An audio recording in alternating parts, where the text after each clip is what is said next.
Speaker, this bill seeks to decriminalise the use and possession of cannabis for medicinal purposes. It extends to those experiencing unimaginable suffering and pain, some temporary respite, some dignity, some basic human compassion. Our bill is a sensible and compassionate bill that will change the lives of some of the most vulnerable in our community at the most challenging and confronting time in their lives. The first constituent that I assisted, Mr Speaker, was a young man diagnosed with terminal cancer and given a life expectancy only of a very short few months.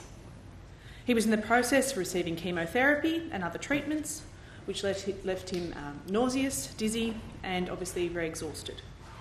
In the final months of his life, faced with gruelling treatments and debilitating illness, medical cannabis offered relief from his pain and suffering.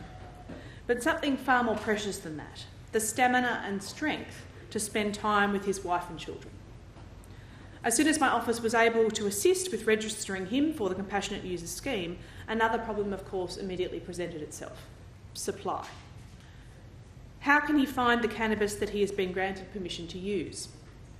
In the final months of his life, he and his family have been left with uncertainty of not knowing how to access that cannabis. If we are to truly legislate a compassionate use scheme together in this place, we must go further than simply establishing a scheme. We must also legislate a legal chain of supply. Speaker, in March this year, I had the great privilege to meet with Lucy Haslam, a nurse, mother and probably a reluctant activist from Tamworth. She is one of the most formidable and inspirational women I have met. Faced with the horror of her son's cancer diagnosis, she set about doing what any mother would do, helping him in whatever way possible that she could.